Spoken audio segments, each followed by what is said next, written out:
오늘 우리가 다 읽지는 못했는데요. 우리 49장, 이 49장은 이 야곱이 이제 마지막으로 아들들에게 주는, 그러니까 유언과도 같은 그 말씀이 기록되어 있는 본문입니다. 성도님들, 우리가 누군가가 이 마지막에 죽어가면서 이 남기는 말을 유언이라고 하는데, 특별히 이 유언은요, 이 마지막이라는 이 의미가 그 말의 무게를 우리에게 특별히 중요한 의미를 우리에게 주죠. 또 특별히 부모가 자녀에게 마지막으로 남겨주는 말이라면 그것은 더더욱 자녀들에게는 평생의 마음에 새겨두고 기억해야 할 중요한 말이 될 것입니다. 그래서 오늘 이 야곱이요, 이제 12아들들을 다 불러 모아요. 그리고 나서 이 마지막 유언을 주는데, 그런데 한 가지요. 이게 단순히 이 야곱이 그냥 자신의 어떤 바람, 자신의 어떤 그런 마지막의 유언이라기보다는 오늘 이 야곱의 이 마지막 이 말이 의미가 있는 것은, 중요한 것은 하나님께서 주신 이 야곱에게 영감으로 주신 말씀을 이 아들들 또 그의 후손들에게 이루어질 이 미래의 예언의 말씀으로 오늘 주고 있다라는 것입니다. 이 예언의 말씀은 그러니까 결국 앞으로 이제 이스라엘이라는 이 나라가 세워졌을 때에 그들을 향해서 이제 앞으로 되어질 일들에 대해서 하나님께서 축복과 이 경고의 말씀으로 주는 하나님의 말씀이 오늘 야곱의 이 마지막 유언이라는 것입니다. 그래서 성도님들, 우리가 특별히 구약에서요, 창세기에서 이런 표현들 많이 봤죠. 아브라함의 하나님, 이삭의 하나님, 야곱의 하나님. 이 표현이 어떤 표현이냐면, 지난 금요 기도회 때 말씀드렸죠. 이게 막연한 그냥 하나님의 어떤 갖다 붙이는 그런 얘기가 아니라 야곱의 하나님, 이삭의 하나님, 아브라함의 하나님, 이 말은 역사 속에서 하나님께서 구체적으로 이러한 아브라함과 이삭과 야곱의 삶에서 함께 하셨다는 것을 보여주는 거죠. 그러면 하나님께서 함께 하셨다는 것은 어떤 역사의 사건으로도 함께 하시지만, 정말 중요한 것은 하나님께서 이들에게 주신 게 있어요. 뭘 주셨을까요? 언약을 주셨다는 거예요. 다시 말하면 말씀을 주셨다는 거죠. 그리고 하나님은 이 말씀을 통해서, 다른 말로 말하면 언약이기도 하고, 그 언약을 통해서 하나님은 자기를 계시하시거든요. 그 하나님이 나타나심, 하나님의 나타내 주심을 보여주시는데, 특별히 이 우리가 창세기에서 족장이라고 하는 이 아브라함, 이삭, 야곱에게는 하나님께서 특별한 자기 계시, 그러니까 언약, 이 말씀들을 그들에게 주셨다는 거예요. 그런 점에서 우리가 성경에서요, 선지자, 처음 선지자가 누구냐라고 이렇게 그 기원을 따진다면, 물론 모세라고 하기도 하지만 좀 더 앞으로 가서 우리가 생각해 보면 이 아브라함, 이삭, 야곱은 어떤 의미에서는 선지자들이었다라고도 할 수 있다는 거예요.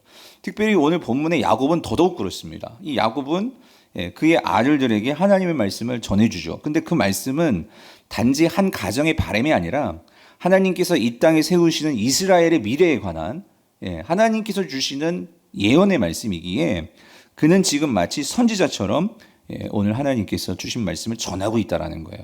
우리가 그 점을 우리가 염두에 두고 오늘 본문을 볼 필요가 있는데요.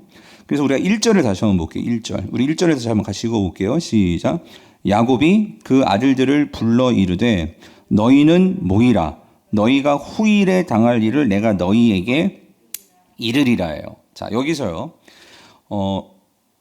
야곱이 이 12아들들을 이 불렀다, 이 부르다라는 이 단어가 정말 중요한데, 이 단어는 동사, 카라라는 동사예요.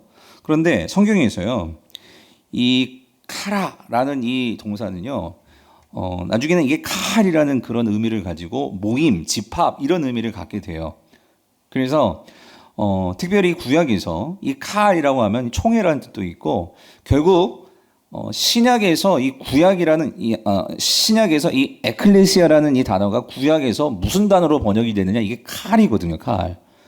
지금 불렀다, 부름, 이 단어가, 그래서 여기서 이 지금 불러라고 하는 이 동사, 이게 칼이라는 명사의 동사인 카라가 여기서 쓰였다는 거예요. 즉 이 말은 뭐냐면, 하나님께서 야곱을 통해서 이 아들들을 부르는데, 지금 이 아들들은 단지 개인적인 아들이라기보다 결국 이들이 이스라엘이죠. 이제 이스라엘이라는 한 국가를 이루는, 사실 이들은 하나의, 그러니까 공동체고, 이들은 하나의 국가이고, 이들은 하나의, 신약으로 말하면 교회라는 거예요. 교회. 하나님께서 지금 그들을 부르신 거예요. 야곱을 통해서. 그리고 그들에게 지금 후일에 있을 일을 말씀해 주고 계시다는 거죠. 그래서 자, 여기에서요, 중요한 건 이겁니다. 여러분, 만약에 여러분들이 마지막으로 자녀들에게 내가 이제 죽음을 앞두고 유언을 한다. 여러분, 뭘 유언하시겠어요? 자녀들에게 뭘 주시겠어요? 아들아, 저기 가면 은행에 계좌가 있는데 내가 얼마 돈을 묻어놨어. 뭐 이런 거 말씀하시겠어요? 뭘 남겨주시고 뭘 말씀하시겠어요? 근데 오늘 야곱은 그가 죽으면서 아들들아, 내가 이만큼 남겼어. 이런 돈 준비해서. 이게 아니고, 야곱이 남겨주고 야곱이 전해주는 유언의 핵심은 뭐냐면, 그러니까 하나님의 말씀을 전해준다는 거예요, 여러분. 예. 그래서 여러분, 이 하나님의 말씀이라는 게 단지 그냥 말씀이라기보다 이들에게는요, 결국 야곱이 정말 전해주고자 하는 것은 뭐냐? 하나님의 언약의 말씀을 전해주고자 하는 거예요. 즉, 다시 말하면 언약의 핵심은 하나님의 함께 하심이거든요. 그러니까 하나님은 너희들과 함께 하기를 원하신다는 거예요. 지난주에도 말씀드렸죠. 그래서 하나님께서 너희들과 함께 하기를 원하시는데, 그래서 여러분, 하나님께서 어떻게 우리와 함께 하심을 나타내시겠냐고요. 보이지 아니하시는 그 분이. 그래서 하나님께서 하나님 되심을 나타내기 위해서 필요한 게 뭐냐면 그게 언약이고, 조금 더 보편적으로 말하면 그게 뭐예요? 하나님의 말씀이라는 거예요. 말씀. 하나님께서 우리에게 말씀을 들려주시는 목적은, 그리고 하나님께서 말씀을 우리에게 주시는 이유는 우리가 그 말씀을 통해서 하나님을 기억하고 하나님과 함께 동행하고 우리가 하나님을 알게 하시기 위해서 주시는 것이 곧 하나님의 말씀이라는 거죠. 즉 언약이라는 거죠. 그래서 하나님께서 이스라엘 백성들에게 언약을 주시고 말씀을 주셔서 하나님께서 이스라엘이 알기를 원하시는 것은 하나님의 신실하심이에요. 하나님의 신실하심. 그러니까 믿을 게 없는 세상이야, 그게 아니라 믿을 게 있다는 거예요. 그게 누구죠? 하나님이라는 거죠. 하나님은 신실로 우리가 믿을 만한 분이라는 거죠. 그래서 여러분 이거예요. 인생에 참 믿을 것이 없을 때 얼마나 그게 참 우리에게는 큰 불안이고 염려고, 참 인생이 얼마나 외롭습니까? 그런데 내가 뭔가 이렇게 믿을 수 있는 구석이 있다는 거. 그래서 사람들은 그 믿을 수 있는 구석을 만들기 위해서 은행에다가 돈을 쌓고 뭐 어떤 기업에다가 투자를 하고 주식 투자를 하고. 근데 요즘 막 무슨 그죠? 동학개미니 서학개미니 요즘 막 주식들을 많이 하나 봐요. 그런데 막 그렇게 믿었는데 알고 봤더니 그게 가짜였고, 요번에 미국에서 그런 일이 터졌잖아요. 테슬라 같이 막 그렇게 막 클 줄 알고 어떤 뭐 트럭 회사에다가 막 투자를 했는데 그게 다 가짜였어. 그래가지고 막 사람들이 지금 더 힘들어하고 뭐 이런 것들이, 그러니까 인생에서 우리가 뭘 믿겠냐는 거죠. 근데 야곱은 여러분, 야곱은 잘 아시지만 진짜 열심히 산 사람이에요, 인생에서. 그러니까 하다못해 그 이름이 야곱이 뭐예요? 형의 발뒤꿈치를 붙잡고 태어난 사람이 야곱이잖아. 왜? 내가 빨리 나가야 돼. 내가 먼저 살아야 돼. 그러니까 인생을 그렇게 살았어요. 진짜 열심히. 형의 그 장자권을 어떻게든지 내가 받아가지고 복을 받으려고 팥죽을 써가지고 그걸 팔아먹으려고 장자권을 주고.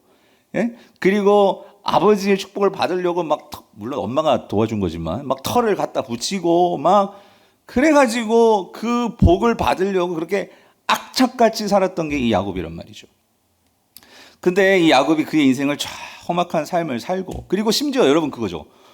그래가지고 그렇게 도망쳐가지고 그 삼촌네 집 라반 그 하란에 가가지고 그렇게 고생을 하고 돌아왔는데, 그래서 하나님 나를 복 주셔야 돼요. 그래가지고 약복강에서 그렇게 천사하고 붙들고 씨름하다가 환도뼈를 얻어맞아가지고. 그래서 여러분 그거 아세요? 야곱은 그때 이후로 평생 쩔뚝거리면서 살았을 거예요. 쩔뚝거리면서. 장애를 가지고. 근데 그렇게 쩔뚝거리는 인생을 가지고 또 나중에 애국까지 내려가잖아요. 물론 마차를 타고 갔겠지만, 그렇게 열심히 인생을 살았던 자가 야곱인데, 뭘 위해서? 복 받기 위해서. 근데 그의 인생의 마지막에 그게 깨달은 것은 뭐냐면, 복은 내가 그렇게 악착같이 붙든다고 그 복이 주어진다가 아니고, 결국 하나님께서 나를 긍휼히 여기셔서 나에게 말씀을 주셨고 언약을 주셨고 하나님은 그 언약 가운데 신실하심으로 나를 한순간도 떠나지 아니하고 나와 함께 하셨는데 나는 그거에 마음 두기보다는 보이는 뭔가의 이 복, 물질적인 복, 어떤 자녀의 복, 뭐 삶의 어떤 성공의 복, 그러니까 정말 열심히 살았단 말이죠. 근데 인생을 살고 보니 인생이 그게 다가 아니더라는 거죠. 내가 진짜 의지하고 붙들 만한 그 한 가지는 뭐냐? 하나님이 우리에게 주신 이 언약, 다시 말하면 말씀이더라는 거죠. 그래서 이 자녀들을 불러 모으고 딴 거 주는 거 아니에요. 너희들 이 말씀 기억해라. 이거를 뭉뚱거려서 오늘 말해주는 게 아니라 그 한 아들 한 아들에게 맞는 맞춤식 말씀을 주는 거예요. 넌 이렇게 살았잖아. 그러니까 이런 부분에서 조심해야 되는데, 그래서 그렇기 때문에 요거를 넌 꼭 기억하고 살아야 돼. 그러니까 뭐냐면 맞춤식으로 말씀을 주고 있는 거예요. 성도님들, 전 이걸 보면서요. 지금도 우리 성도님들이 지금 이제 우리가 기도하기 위해서 지금 여러분 이거예요. 우리 교회 기도회는요, 무조건 기도하는 게 아니죠. 지금 말씀을 먼저 듣잖아요. 그래서 이 말씀을 들으면서 여러분 뭘 붙드셔야 되냐면, 저는 우리 지금 여기 지금 59분 들어와 계시는데, 물론 저는 이게 말씀을 59분을 그러니까 전체를 상대로 말씀을 전하지만 그 전체 말씀 속에서 분명히 성령님은요, 여러분 각자에게 걸리는 말씀을 주실 거란 말이죠. 그거를 붙들어야 돼요. 그거를. 그래서 그걸 갖고 오늘 밤에 여러분들이 하나님 앞에서 나에게 주시고자 하는 그 말씀을 꼭 붙들고 기도를 하셔야 된단 말이죠. 뿐만 아니라 여러분, 오늘 야곱이 뭉뚱거려 가지고 내가 너희 12아들들 다 축복한다, 너 12아들들 다 말씀 붙들고 사, 이렇게 말하지 않단 말이에요. 어떤 아들에게는 정말 축복만 주는 아들도 있고 어떤 아들에게는 꼭 저주 같은 그런 좀 기분 나쁜 말을 주기도 해요.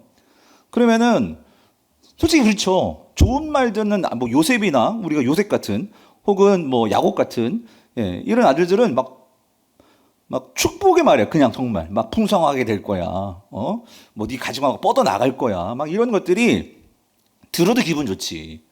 근데 어떤 아들들은 뭐 시므온이나 우리 좀 이따 보겠지만 레위 같은, 너희들은 다 흩어질 거야. 너희들은 다 쫓김을 당할 거야. 막 이런 걸 들으면 기분 좋겠어요? 근데 여러분, 그거 잘 들으셔야 돼요. 오늘 하나님께서 오늘 본문에서 주시는 이 예언 있잖아요. 예언에는 분명히 축복과 저주가 있어요. 근데 여러분, 하나님께서 주시는 저주는 진짜 망하라고 주시는 말씀일까요? 아니라는 거예요. 저주의 말씀은, 여러분, 저주가 정말 그렇게 망해라 그게 아니고요. 이건 경고의 말씀이란 말이에요. 네가 이런 부분에서 약해. 그러니까 이거 기억하고 너 그거 조심해야 돼. 앞으로 살아가면서. 그러면 조심하면 잘 될 수 있어. 이런 뉘앙스가 저주란 말이에요. 경고란 말이에요. 근데 하나님, 난 저주했어. 내 인생은 완전히 다 그냥 망가진 인생이고 난 버림받은 인생이야. 여러분, 그건 잘못 해석한 거죠. 하나님께서 우리 각자에게 맞는 말씀을 주세요. 그래서 여러분, 때로는 이래요. 어떨 때는 그 말씀이 나를 막 아프게 할 수 있어요. 그러면 오히려 우리가 감사할 수 있어야 되는 거예요. 하나님께서 그 부분을 고쳐주시려고 그런 말씀에 깨우침을 주시는 거거든요. 근데 우리는 무조건 막 이런 요셉의 축복, 야곱의 축복, 유다의 축복, 이런 말씀만 바래요. 여러분, 잘한다 하면 내가 진짜 잘한 줄 알아서 교만해져요. 그런데 때로는 나를 깎아내는 그런 말씀이 있을 수 있어요. 그런데 그런 말씀을 정말 우리가 다시금 나를 돌아보면서 그 말씀을 적용할 때, 여러분, 거기서는요, 우리에게 새로운 길로 나아가는, 그것이 합력하여서 선을 이루게 되는 은혜가 있게 될 줄 믿습니다. 그래서 여러분, 오늘 이 야곱의 이 유언, 즉 야곱의 이 아들에게 주는 이 마지막의 이 말씀들이 왜 의미가 있냐면, 이거는 그냥 야곱이 하나님 말씀에 영감을 받아서 그냥 전한 그거보다도, 야곱은 그의 인생을 통해서 하나님의 말씀이 어떤 말씀이라는 것을 내가 지금 그걸 깨달아 알았어요. 내가 이제 마지막 죽음을 앞두고, 그래서 이 아들들에게 정말 주고 싶은 게 뭐냐, 마지막으로 남겨주고 싶은 게 뭐냐.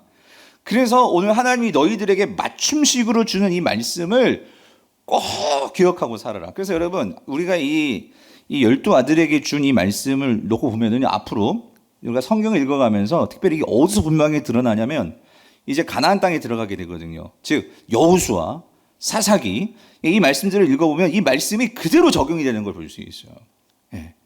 근데 그대로 적용된다는 것은 어떤 면에서는요, 정말 이들이 그 말씀을 정말 잘 기억해서 잘 됐다는 것도 있고요.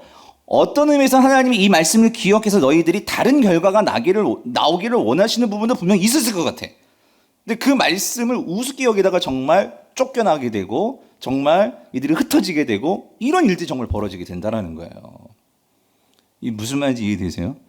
그러니까 하나님의 말씀을 정말 기억하고 살아야 되는데 왜 그러냐면 이 야곱이 하나님의 말씀을 기억한다라고 했지만 그는요 결정적인 순간에는요 내 머리를 의지했어요. 이 약삭빠름, 어떤 상황의 임기응변을 의지했어요. 예. 그러다 보니까 그도 삼촌에게 속임 당하고 그도 결국에는 하나님을 오해해서, 여러분 하나님 믿고 신뢰하면 되는데 하나님과 막 그렇게 싸우려고 하고 그럴 필요까지 없었단 말이에요. 야곱의 인생에서. 근데 그렇게 싸우다 보니 결국은 환도뼈 나가고, 여러분. 그러니까 사실 그게 있었기 때문에 야곱이 꼬꾸라졌지만 하나님은 사실 그렇게까지 안 살아도 하나님 야곱을 사랑하셨어요. 왜냐하면 태어날 때부터 뭐라고 말씀하시면 난 너를 택했다. 야곱 너를 통해서 내가 큰 민족을 만들 거야. 에서가 아니고 이미 말씀해 주셨어요. 그럼 장자권 얻으려고 막 그렇게 형 속일 필요도 없었고 아버지 막 그렇게 속여가지고 도망치지 않아도 되고. 왜 하나님 누굴 택했어요? 야곱을 택했잖아요. 그런데 그거를 신뢰를 정말 못하니까 하나님을 안 믿은 게 아니라니까요. 하나님 믿으면서도 결정적인 순간에서는 그걸 신뢰하지 못하니까 나 열심히 나간단 말이에요. 열심히. 그러니까 열심히 나쁜 게 아니죠. 하지만 하나님을 정말로 신뢰한다면 그 순서가 제대로 가야 되는데 결정적인 순간에는 하나님을 신뢰하지 못하니까 결국 내 인간의 방법이 들어온단 말이에요. 그러니까 인간의 방법이 들어오면 여러분 어떻게 되죠? 꼬이는 거예요. 꼬이는 거예요. 모든 것들, 관계들이. 근데 하나님은 결국 그걸 풀어내 주십니다. 풀어내니까 시간이 오래 걸리지. 그러니까 처음부터 꼬이지 않게 하나님 말씀을 가지고 제대로 살았다면 어떤 면에서는 힘들지 않을 수 있겠지. 지금 아버지가 그걸 얘기하는 거야. 아들들에게. 너희들은 그렇게 살지 말아라. 응? 나처럼 이렇게 생고생하지 말고 하나님 주신 말씀 잘 기억해서 그게 축복이든 저주든 너희들에게 필요한 너희들 맞춤식 말씀이니까 그거 기억해서 살아라. 이거를 말씀해 주시는 거예요. 그렇다면 여러분 이거 어떻게 적용할까요? 여러분 하나님 말씀을 아세요? 여러분은 얼마나 하나님 말씀을 아시고 여러분 자녀들에게 그 말씀을 보여주실 수 있으십니까? 야곱은 어떤 의미에서 지금 마지막 순간에 하나님의 말씀을 자신의 삶을 가지고 아들에게 보여주는 거예요. 나를 봐. 그래서 내 인생 남는 건 하나님의 말씀이더라. 이걸 보여주는 건데 오늘 저를 비롯해서 우리 자녀들을 두고 있는 우리 부모님들, 여러분들은 자녀들에게 뭘 전해주고 싶으십니까? 하나님의 복을 전해주고 싶으시죠? 아멘이시죠? 근데 그 복이라는 게 도대체 뭐가 복이겠냐는 거예요. 뭐가 복? 하나님의 말씀이 복인데 그럼 그 말씀을 우리가 얼마나 알고 그 말씀을 가지고 살아봤냐는 거죠. 그 부분에서 오늘 저와 성도님들이 내가 정말 얼마나 하나님의 말씀을 살아보고 그 살아본 말씀을 가지고 내가 자녀들에게 혹은 뭐 내 주변에 있는 믿음의 형제 자매들에게 그 말씀을 내가 전해주고 있나, 그거를 우리가 한번 생각해 봐야 한다는 거죠. 자, 그렇습니다. 그래서 아까도 말씀드렸죠. 그래서 오늘 이 본문에서요, 이 아들들이 모였다. 그리고 하나님이 불렀다. 그래서 결국은 여러분 교회는요, 지금 오늘 저와 여러분들이 교회로 모였어요. 그죠? 교회는 하나님이 부르신 자들이 모인 거예요. 맞죠? 지금 야곱이 불렀기 때문에 모였잖아요. 그런데 여러분 잘 보세요. 근데 이 하나님의 부르심으로 모였어요. 그러면 이 하나님의 부르심으로 모였는데 지금 여러분 야곱이 아들들을 불렀어요. 그럼 이 아들들은 지금 왜 모였죠? 뭐 듣기 위해서? 아버지의 마지막 유언의 말씀을 듣기 위해서. 그러면 오늘날 교회도 마찬가지예요, 여러분. 하나님 우리를 부르셨어요. 교회로 모여 놓으셨어요. 그럼 우리가 여기 왜 모였어요? 뭘 듣기 위해서? 하나님의 말씀을 듣기 위해서 모인다는 거예요. 여러분 교회는요, 우리가 예배를 하면서 예배에 빠져서는 안 되는 게 말씀이죠. 하나님께서 오늘 우리에게 무엇을 말씀하시냐를 우리가 들어야 한단 말이에요.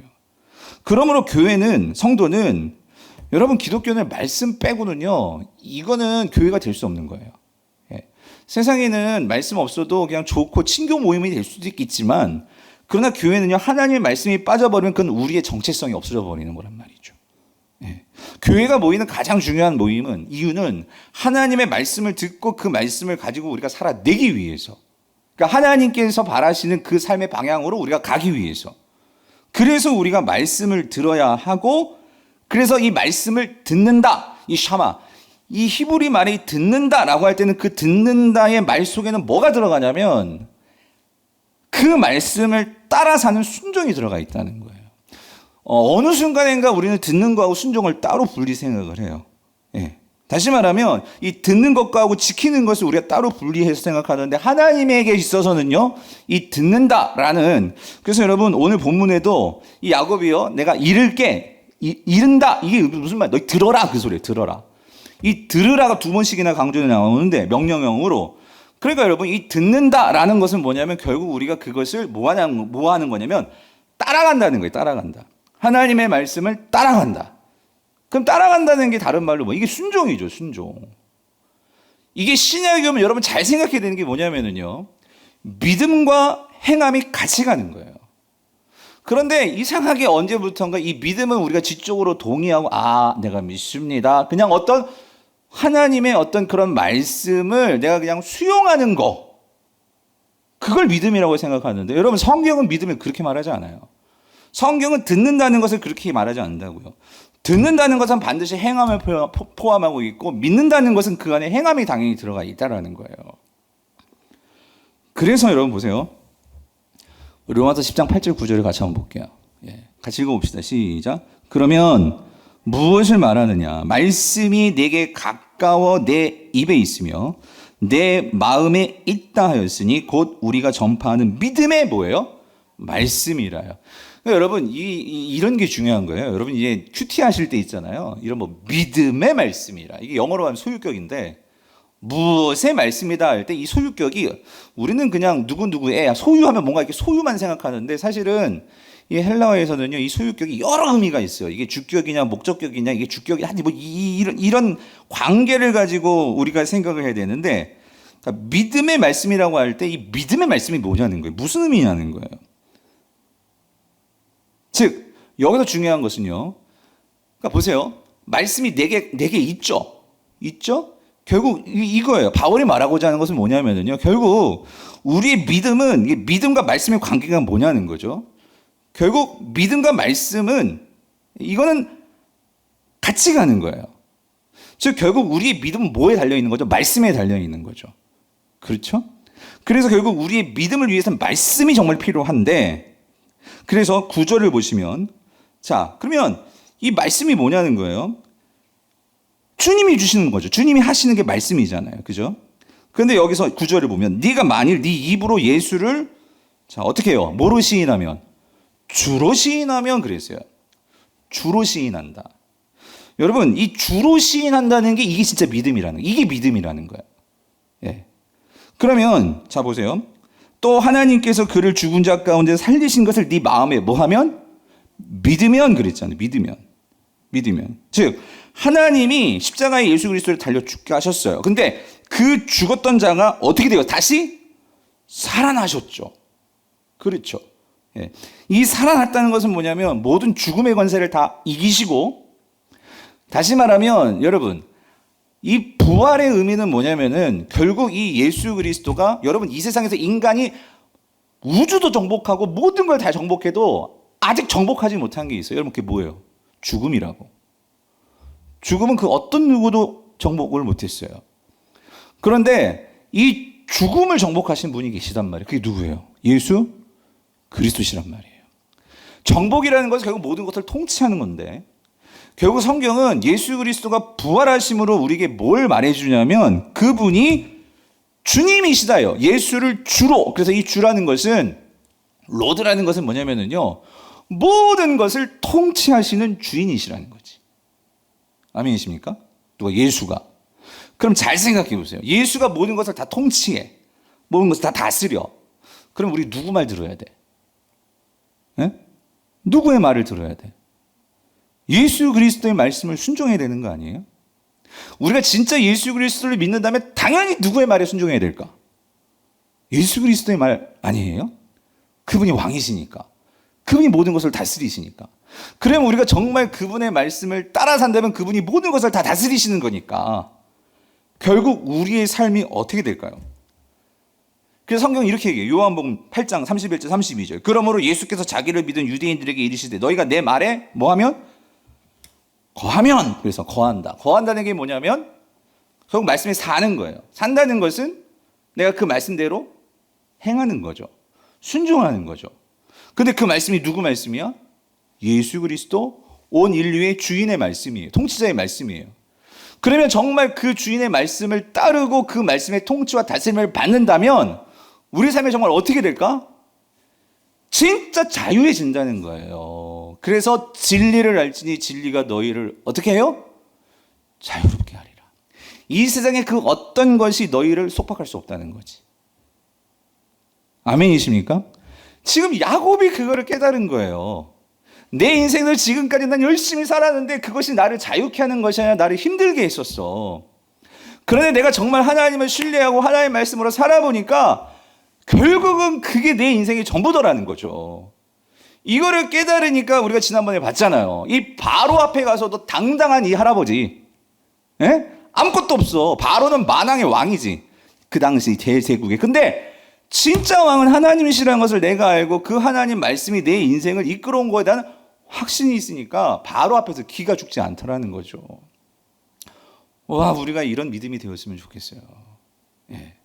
이게 사실 오늘 우리가 이 땅을 살아가면서 하나님 나라의 복음을 알고 우리가 진정으로 이 땅에서 누려야 할 자유가 뭐냐면 하나님 말씀이 가져다 주는 이 자유. 내가 돈이 없어요? 우리가 지난번에 제가 몇 차례 설교를 했잖아요. 예? 암 때문에 그렇게 힘들어하는, 제가 신방 가면서 보면 결국 병 때문에 인생이 다 불행해지는 분들이 너무나 많아.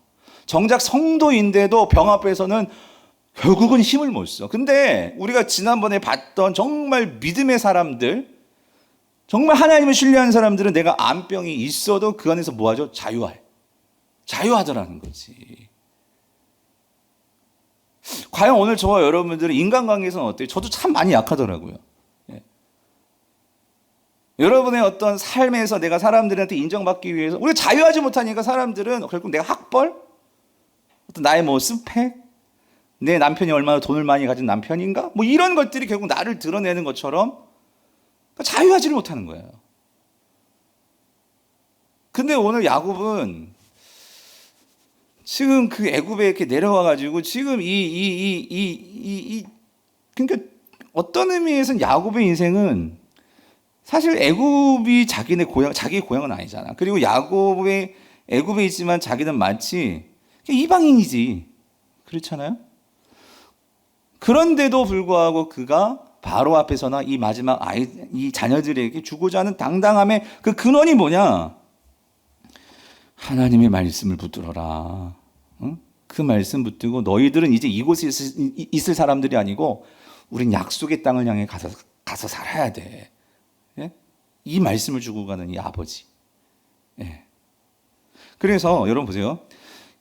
결국 이 아버지가 이 하나들 그렇게 축복해주고, 근데 맨 마지막에 뭐라고 말을 하냐면 28절 보세요. 28절 이렇게 얘기해요. 이들은 자 이스라엘의 뭐래요? 12지파라. 이와 같이 그들의 아버지가 그들에게 말하고 그들에게 뭐 했어요? 축복했죠. 근데 여러분 엄밀히 보면 축복이 아니라 어떤 아들은 저주했습니다. 저주했다고. 근데 여러분 그 저주로 보면 안 돼. 난 저주로 해석하기보다는 경고라고 해석했으면 좋겠어요. 경고. 경고했다고. 근데 자 보세요. 여기 중요해요. 그들 각 사람의 뭐대로? 이게 중요해요, 여러분. 뭐대로? 분량대로 축복하였더라요. 여러분, 만약에 우리들 입장에서는 그렇지 않아요? 그리고 우리 이거 보고 있을 것 같은데 우리 막내가 제일 원통하고 힘들어하는 것은 왜 차별하냐는 거야. 누나하고 왜 차별하냐는 거야. 네? 왜 항상 왜 누냐만 좋은 거 주고 자기는 왜 항상 그 나쁜 거 주냐. 이런 거. 여러분 그런 거 있지 않아요? 우리 살다 보면 나는 왜 요건데? 쟤는 왜 저렇게 크고? 그렇지 않아요? 아니 야곱이 축복을 하는데 누구는 막 축복을 막 그냥 축복만 주고 막 누구는 막 저주하는 것 같고 그러잖아요. 근데 뭐라고 했냐면 분명히 말해. 각 사람의 뭐대로 분량대로 축복하였다. 여러분 이게 무슨 의미일까요? 여러분 이거 꼭 기억하세요. 모두에게 축복만 준다고 여러분 그게 축복이 아닙니다. 우리는 돈을 많이 줘야 그게 축복이라고 생각하지만 여러분 돈을 많이 준다고 그게 축복이 되느냐? 우리가 로또 당첨된 사람들 보면 알잖아요. 그 정말 이해되지 않지 않아요, 여러분? 그렇게 돈이 있으면 그걸 가치 있게 써서 정말 좋은 일 얼마나 많이 쓸 일이 많을 것 같은데 아니 왜 로또에 당첨된 사람은 다 왜 그 결말이 안 좋냐고. 예? 형제들끼리 문제 생기고 또 도박에가 빠지고 왜 그런지 모르겠어. 그러니까 여러분 무조건 복을 많이 준다고 모든 거 잘 되는 게 아니라는 거지. 근데 여러분 이걸 분명히 아셔야 돼요. 여기서 분량대로라는 말은 뭐냐면 각 사람의 분량대로라는 말은 뭐냐면 하나님은요. 그러니까 결국 이거죠. 우리를 너무나 잘 아셔. 박유한 목사를 너무나 잘 아셔. 우리 전도사님, 우리 은솔자매 너무 잘 아셔. 그래서 하나님께서는 이 맞춤식이라는 것은 결국 하나님은 우리를 너무나 잘 아시기 때문에 우리에 맞게 그걸 디자인하셔서 너무나 다르게, 너무나 다 특별하게 그렇게 우리를 인도해 가신다는 거예요. 아멘이십니까? 이거를 믿으면 우리가 그 상황에서 어떤 상황에도 여러분 우리 비교하지 않아요. 열등감에 빠지지 않는다고. 하나님 나는 왜 요만한 목회고 왜 저 사람 저렇게 큰 목회고 막 이런 거 있잖아요. 목사들도 그런 생각이 들 때가 많다니까요. 여러분 그렇지 않아요? 왜 하나님 왜 쟤네는 막 아버지가 저렇게 좋은 아버지 이런 집에 나는 왜 이런 집에 왜 이렇게밖에 안 되고. 근데 여러분 우리가 하나님을 정말 신뢰한다는 게 뭐예요? 그렇게 그걸 줬다고 해서 그게 정말 그게 복이 될까요? 하나님 나는 왜 항상 건강이 왜 이 모양이에요? 그럼 여러분 건강하면 그게 다 축복이 될까요? 네. 사랑하는 성도님들, 하나님께서는 분명하게 각 분량대로 축복하셨다. 하나님께서 그 사람들을 잘 아시기 때문에 거기에 맞게 하나님은 이미 계획들을 가지고 일들을 여러분 요게 지금 다가 아닙니다. 앞으로 더 많은 하나님은요 우리의 하루가 천년같게 보실 수 있는 그런 하나님은 시야와 그런 하나님은 계획을 가지고 계신 분이란 말이에요. 우리가 그것을 정말로 신뢰한다면 우리의 하루하루 삶이 달라질 수 있어요. 근데 우리가 그걸 신뢰 못하니까 하루가 망쳐지는 거예요. 하나님 이따위로 살려면 안 할래요. 그냥 끝내버릴래요. 이제 이렇게 된단 말이지. 예. 근데 여러분 또 한 가지 중요한 하나님의 섭리가 있어요. 그건 뭐냐면 분명히 여러분 우리가 권사님도 질문하셨지만 요셉은 2배로 축복을 받았어요. 그러니까 아들들, 그러니까 하나님은 요셉만 축복이 아니라 그래서 그의 2 아들을 이스라엘 2 지파 안에 넣어놨잖아. 에브라임, 므낫세. 다른 사람은 다 그냥 한 사람 한 사람씩이야. 근데 넣어놨다고 2배의 축복을 주신다고. 예. 그러니까 여러분 우리가 살아가면서 어떤 사람들 막 잘 풀리는 사람들이 분명히 있어요. 잘 되는 것 같고. 근데 여러분 이거 잘 생각하셔야 돼요. 하나님께서 왜 우리에게 이런 복을, 어떤 사람은 막 힘든데 어떤 사람은 막 이런 복을 주시고 왜 그러는 걸까? 여러분 왜 그런 걸까요? 여러분 이거 기억하셔야 돼요. 여러분 거기서 그게 내가 주인이라고 생각하면 이게 다 내 노력이고 막 그걸 나만을 위해서 그렇게 살아가겠는데 여러분 절대 하나님 그게 아니에요. 하나님께서 12지파를 각 분량대로 주셨다는 게 뭐냐면 어떤 사람은 더 많을 수밖에 없어. 어떤 사람은 적을 수밖에 없어. 그런데 여러분 중요한 게 뭐냐면 하나님은요 왜 분량대로냐면 하나님이 디자인하시는 건 뭐냐면 각자의 삶이 아니에요. 결국은 어떻게? 이들이 한 공동체를 이루어야 된다고. 2배 받은 사람은 2배 받은 만큼의 책임이 있다는 거예요. 2배 받은 사람은 나중에 하나님께서 2배에 대한 책임을 물으실 거란 말이지. 많이 받은 사람은 많이 받은 만큼 하나님 앞에 책임을 물으신단 말이에요. 그거는 내 목구멍 채우기 위해서 한 것이 아니고 그 2배 받은 것으로 나 한 몫 챙겼으면 다른 누군가를 책임져야 하기 때문에 2배를 주신 거란 말이에요. 그럼을 통해서 하나님은 이스라엘의 공동체로 이루고 하나님은 그 공동체에게 뭘 가르쳐 주시기를 원하시냐면 우리는 결국 혼자 사는 게 아니란 말이지. 함께 어우러져서 서로 돕고 그 안에서 약한 자가 강한 자가 되고 강한 자가 약한 자를 생각하면서 함께 어우러지는 여러분 그것이 천국이란 말이에요.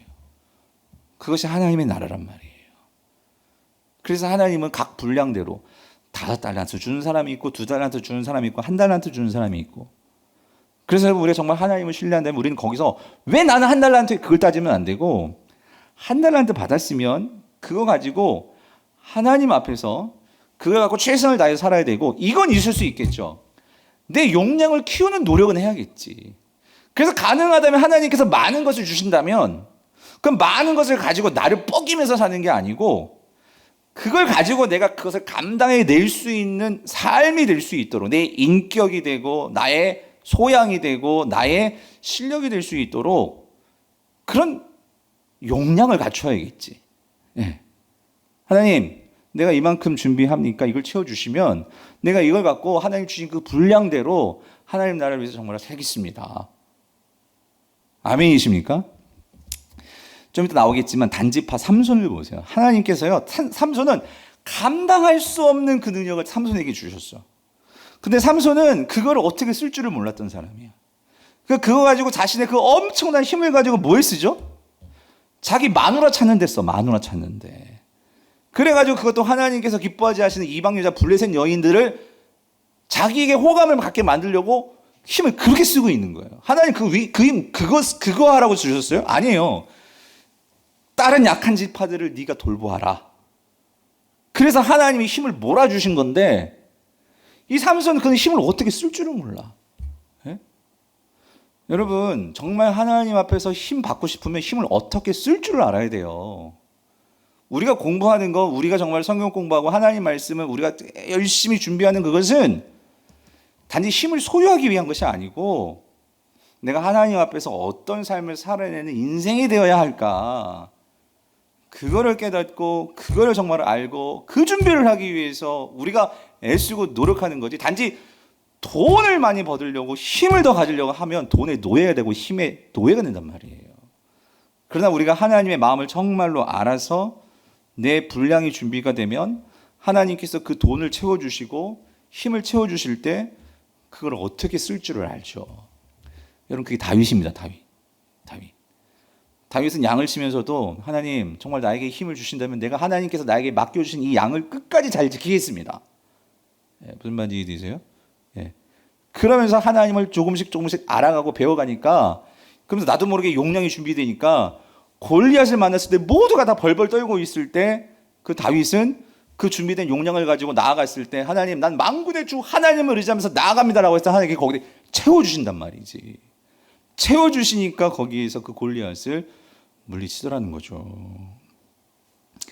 그래서 여러분, 자, 로마서 12장 3절에 보세요. 이 분량이 하나님께서 끊임없이 말씀하셨어요. 성경에 보면 12장 3절, 내게 주신 은혜로 말미암아 너희 각 사람에게 말하노니 마땅히 생각할 바 그 이상을 생각을 품지 말고, 여기요, 오직 하나님께서 각 사람에게 나누어 주신 믿음의 분량대로 지혜롭게 생각하라요. 믿음의 분량대로.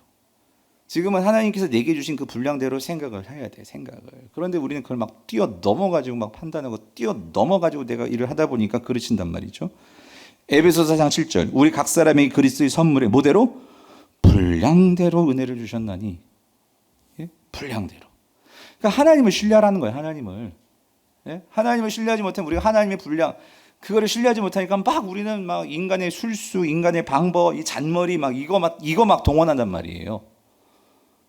그래서 에베소 4장 16절, 그에게서 온몸이 각 마디를 통하여 도움을 받음으로, 여기 중요해요, 연결되고 결합되어 각 지체의 분량대로 역사하여 그 몸을 자라게 하며 사랑 안에서 스스로 세우느냐. 이 말은 뭐냐면, 궁극적으로 왜 하나님께서 분량대로 주시느냐, 혼자 잘 먹고 잘 사는 게 아니에요. 연결되어 있다고. 우리는 각 지체의 분량대로, 작은 사람도 있고 큰 사람도 있고 머리도 있고 팔도 있고, 그게 이 연합하고 연결되어서 결국 뭘 자라게? 몸을 자라게 하는 거야. 우리 공동체를 자라게 하는 거지. 무슨 말인지 이해되세요? 강복을 위해서 담임 목사만 잘 되고, 여러분, 그게 아니에요. 우리 모두가 영적으로 잘 돼야 된단 말이에요. 그래서 우리가 같이 세워줘야 한단 말이죠. 자, 그래서 여러분, 오늘 여러분 꼭 기억하세요. 야곱의 이 예언을 여러분, 이 닫힌 결말로 여러분이 이해하시면 안 된다는 거예요. 닫힌 결말. 뭐냐면 이 예언이라는 것이 미래를 말해주지만, 여러분, 하나님의 예언은 운명론이 아니에요. 세상은 예언을 나의 운명이라고 생각해. 점 보는 거. 그러니까 내 운명을 알고 싶은 거야. 내 마지막을 알고 싶은 거야. 하나님은 운명에 갇히시는 하나님이 아니시죠. 예. 하나님께서 이 예언을 통해서 하나님은 우리에게 새롭고 놀라운 일을 분명히 해 주실 수 있어. 그래서 여러분, 이 예언을 통해서 하나님은 제한된 결론에 갇히기를 원하시는 것이 아니고, 하나님께서 이 말씀을 주심으로 그걸 기억하고 살아갈 때에 여러분, 그의 삶이 분명히 듣기로는 저주 같지만 그 저주를 뛰어넘어서 하나님은 그 저주를 사용하셔서 선하게 일하실 수 있는 분이 하나님이시란 말이에요. 아멘이십니까? 여러분, 하나님은 갇히는 분이 아니란 말이에요. 그거를 우리가 깨닫고 알아야 되는데, 자, 그래서 보세요. 르우벤부터 볼게요. 르우벤 보시면, 자, 이렇게 말씀하시죠. 르우벤, 너는 내 장자요, 내 능력이요, 내 기력의 시작이라. 그 처음엔 좋았어. 장자니까. 여러분, 장자는 그 어떤 차자들, 2배의 축복이 약속된 게 장자였어요, 장자. 그래서 위풍이 월등하고 권능이 탁월하다마는 근데 문제가 생긴 거야, 르우벤에게. 그러니까 장자로서는 그 권위가 설 수 없는 일을 해버렸어, 르우벤이. 그게 뭐죠? 4절에 보니까 결국 너는 탁월하지 못하리니 왜? 네가 아버지의 침상에 올라 더럽혔음이로다. 그가 내 침상에 올랐었도다. 그러니까 이게 뭐냐면, 여러분 잘 아시죠? 아버지의 첫 비라를 결국은 비라와 그 잘못된 일을 벌였잖아요. 그래서 결국 아버지의 첩을 자기가 결국은 그럼 부적절한 관계를 맺게 되는 이 일을 벌였단 말이에요. 그랬을 때, 그래서 이게 왜 이런 일이 벌어졌느냐? 여러분, 이거예요. 너의 문제는 뭐냐면 이거예요. 물에 끓음 같았은즉, 이 표현이지. 물에 끓음 같았다. 그러니까 이게 뭐죠? 그러니까 이 물이라는 것은 바람이 불면 막 요동친단 말이에요, 여러분. 그러니까 이 르우벤은 그거를 다스리지 못하면 이 정욕을 다스리지 못하는 거야. 예. 요즘 말하면 바람기가 많은 사람이에요. 그러니까 바람에 그 욕정에 그거를 통제하지 못하는 이런 이 르우벤이었단 말이에요. 그래서 여러분, 참 이게요, 이 르우벤의 이러한 이 말을 줄 때는 르우벤, 너 그거 기억하고 너의 앞으로의 삶에서도, 그리고 네가 자라게 되는 자녀들에 대해서도 항상 그거를 잘 주의해라, 이런 의미가 있는 거예요. 근데 여러분, 이상하게도 이 르우벤 가문에서는 나중에 보면 어떤 예언자, 사사, 당연히 제사장을 레위가 다 가져가 버렸으니까 제사장이 안 나와요. 하나님과 관련된 일을 하는 어떤 그런 사람들이 못 나와요. 그게 왜 그럴까? 이게 단지 이게 운명을 정해놨다라기보다 사실 르우벤이 그 부분에 대한 가정 경영, 그 부분에 대한 어떤 신앙의 어떤 더 몸부림치는 하나님 앞에서의 이 말씀을 가지고 살아가는 부분이 부족하지 않았을까? 저는 그렇게 생각하는 거예요. 이 르우벤. 시므온과 레위는 어때요, 여러분? 시므온과 레위. 여러분 보세요. 시므온과 레위는 뭐가 문제였냐면, 그러니까 자, 이 시므온과 레위 봅시다. 6절을 보세요. 내 호나 그들의 모의에 상관하지 말지어다. 내 영광아 그들의 집회에 참여하지 말지어다. 그들이 그들의 분노대로 사람을 죽이고 그들의 혈기대로 소의 발목 힘줄을 끊음이로다. 그 7절 읽어보세요. 그 노여움이 혹독하니 저주를 받을 것이요. 여기 저주가 나오잖아, 저주. 너희들은 저주를 받을 거야. 이 기분 나쁜 말이잖아요. 근데 왜 그러냐면 분기가 맹렬하니 저주를 받을 것이라. 내가 그들을 야곱 중에서 나누며 이스라엘 중에서 흩트리로다. 너희들은 함께 모이면 무조건 문제를 일으키니까, 무슨 말인지 이해되세요? 그러니까 아예 흩어버릴 거야, 이 소리란 말이에요. 결국 좋은 얘기는 아니죠. 그렇죠? 그런데 여러분, 제가 아까 하나님의 예언이 운명론적이지 않고 하나님은 오히려 저주를 바꿔서 선을 이끌 수 있다라고 한 말이 뭐냐면은요, 그러니까 이렇게 말한 건 너희들이 이렇게 다 망할 인생들이야, 그게 아니란 말이에요. 이거를 기억하고 살아라는 거예요. 자, 근데 자, 레위와 시므온은 같은 이런 저주의 말씀을 받았는데 여러분, 시므온은 어땠어요?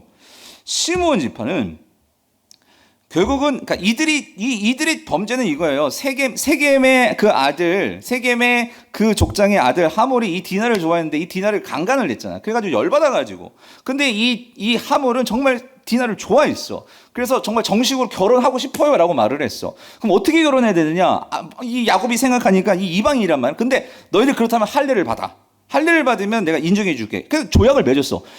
하다못해 그 세겜의 모든 남자들이 할례를 받은 거예요. 왜? 정말 결혼하고 정말 이 가문과 좋은 관계를 맺기 위해서. 그랬는데 이 시므온과 레위가 어떻게 벌였어요? 아버지가 그런 좋은 뜻으로 이들은 할례를 받았으니까 언약적인 차원에서는 하나님의 백성이 되어진 거야. 근데 이들은 그거 생각하지 않고 자기들의 어떻게 내 동생을 그럴 수 있어? 열받아가지고 그냥 다 죽여버렸단 말이야. 네? 다. 그러니까 이게 아버지에게도 이게 얼마나 큰 부담이고, 특별히 하나님께서 이 할례라는 것은 언약의 증표인데 그거를 행한 자들을 이렇게 다 무너뜨려 버렸으니 이런 결과였는데, 여러분 시므온이 어떻게 되었어요? 시므온은 그렇게 자기 감정적으로 분노대로 살다 보니, 근데 나중에 이슬이 민수기에 와가지고 어떤 일이 있었어요? 그 25장에서 민수기 25장에서 이들이 나중에 이 바알부올에서 음란한 짓을 해요. 이 시므온 지파가. 근데 이 음란한 짓을 하는데 이거에 앞장섰던 게 하여튼 이 시므온 지파란 말이죠. 예, 결국 하나님께서 기뻐하시지 않는 이렇게 다 분열시키는 일을 이 시므온 지파가 그걸 다 해버린 거야. 그 결국 나중에는 정말 어떻게 되느냐, 이들이 가나안 땅에 들어갔을 때 이들은 하나님의 땅 분배를 받지만 그들은 결국 유다 지파 속에 있는 어떤 부분의 땅을 분배를 받고, 나중에는 이상하게도 유다 지파 속에 들어갔는데 이스라엘 역사에서 흔적도 없이 사라져가는 게 누구냐면 그게 시므온 지파란 말이에요. 어디론지 모르게 흩어져 버리는 이런 결과.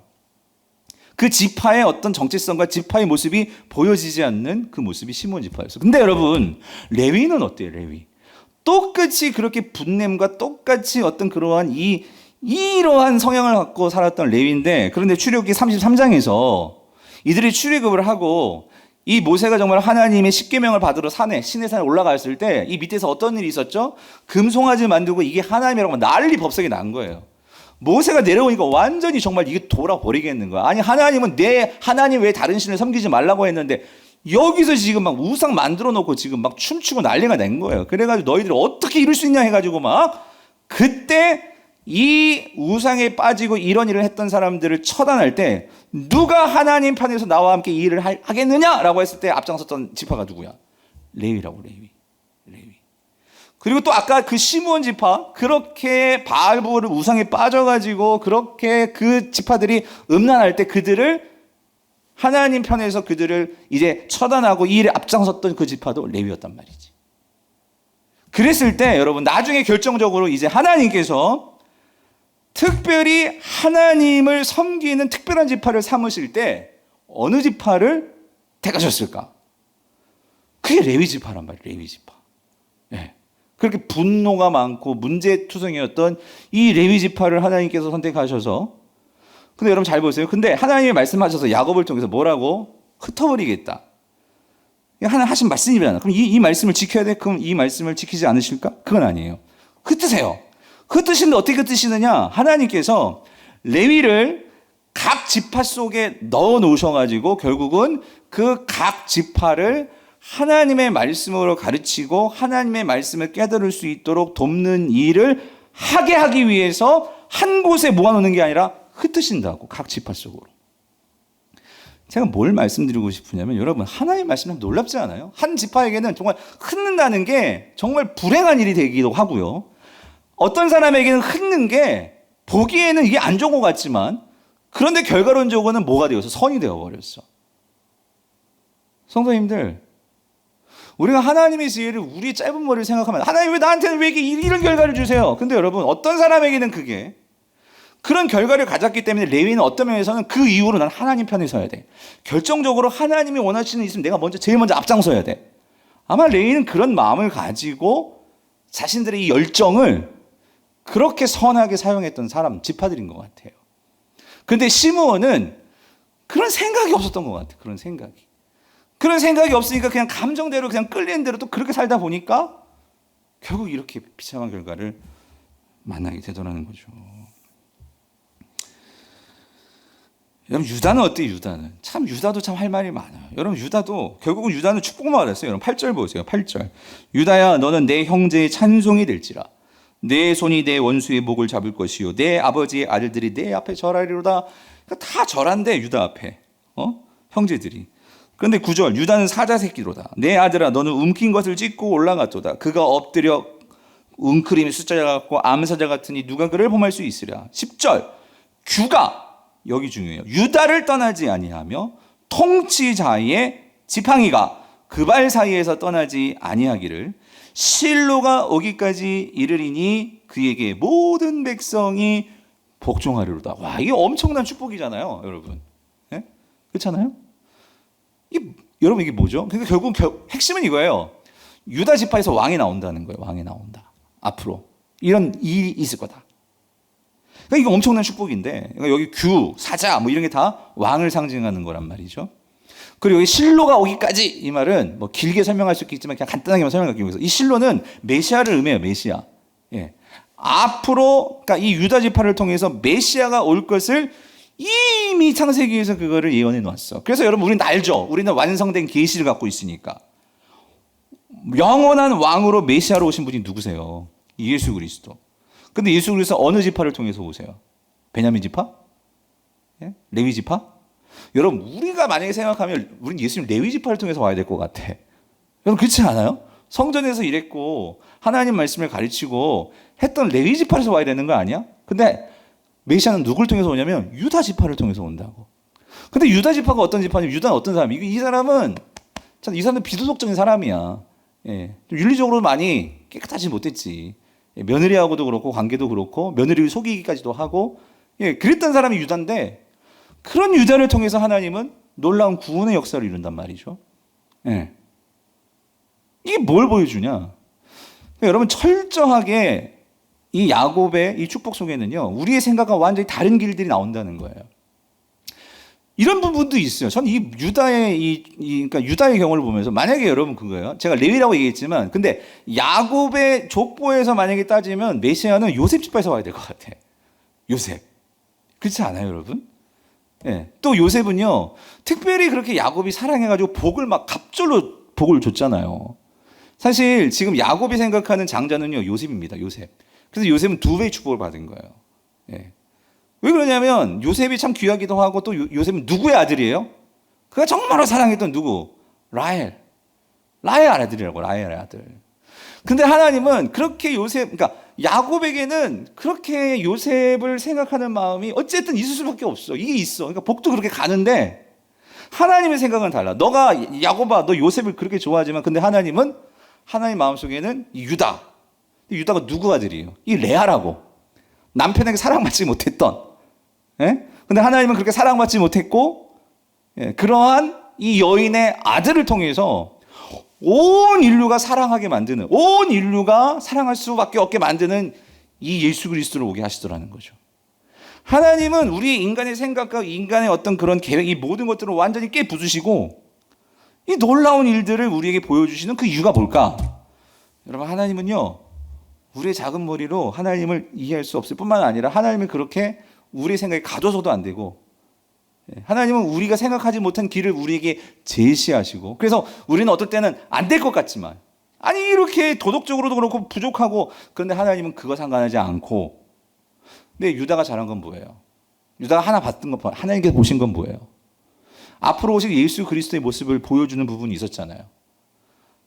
내가 당신들을 위해서 대속물이 되겠다는 거. 희생할 줄 아는 거. 여러분 예수 그리스도의 가장 중요한 모습 가운데 하나가 뭐예요? 대속물이 되는 거죠. 내가 너희들을 위해서 내 모든 것을 내어주는.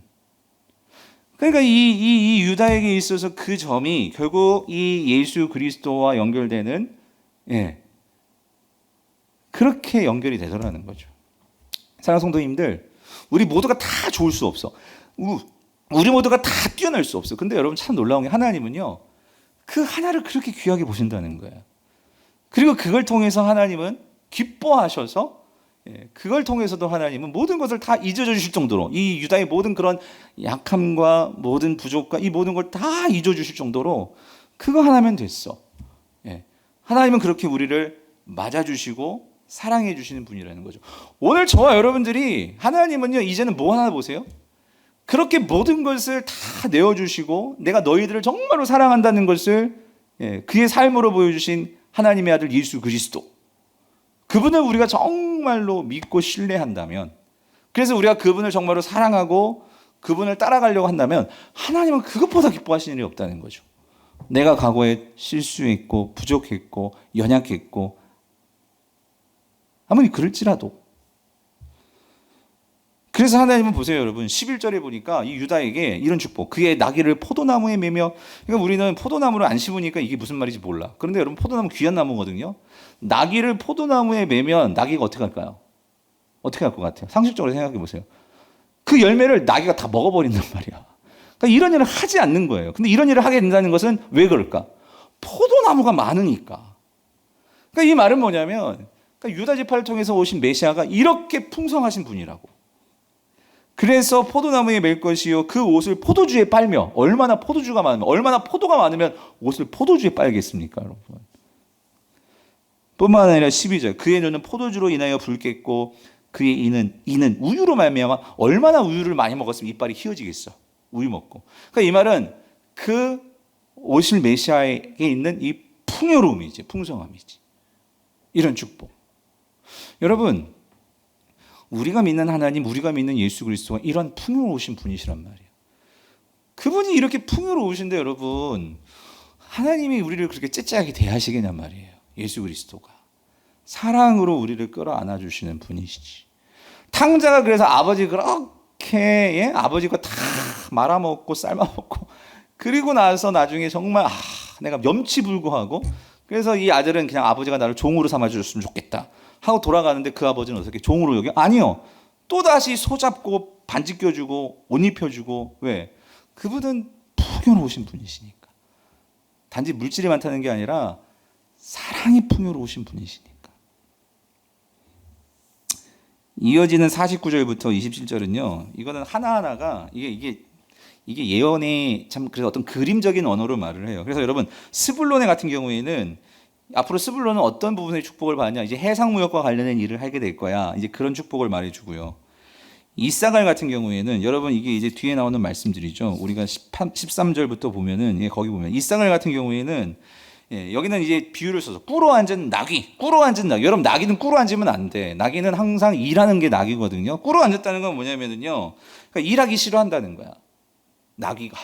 그러니까 결국은 이것은 어떤 의미에서는 결국은 제대로 역할 못하는 모습이 이사갈이거든요. 이사갈. 그래서 여러분 사사시대 때 제일 역할을 제대로 못한 지파가 여러분 이사갈이에요. 이사갈 지파. 그런 부분들을 말해줘요. 단지파 같은 경우에는 길섭의 뱀, 새끼의 독사. 이거는 작은 지파지만 여러분 뱀은요 그 독이 엄청나죠. 그런 힘을, 영향력을 발휘해. 그래서 여러분 나중에 삼손이 어느 지파에서 나와요? 이 단지파에서 나와요. 그런 부분들. 그런 부분들을 미리 이제 예언해주고 있단 말이죠. 그리고 넘어가서 또 갓지파, 갓지파 같은 경우에는 이 갓지파는 이제 요단 이 동편 쪽에 있는데 여러 암몬, 모압, 아람 등 여러 나라의 공격을 많이 받아요. 그런 상황들을 말해주고 있는 거고 아셀 지파는 아주 풍성한 어떤 그러한 이 비옥한 이 갈릴리 호수를 끼고 있던 지파가 이 아셀 지파. 그래서 그런 풍요로움을 상징하고 있고 또 납달리는 이 암사슴에 비유하거든요. 그 말은 뭐냐면 암사슴은 이게 막 이렇게 잘 뛰는 이미지란 말이야. 여러 곳을 잘 이렇게. 그러니까 이 지파는 이렇게 이동을 암시하는 그런 얘기.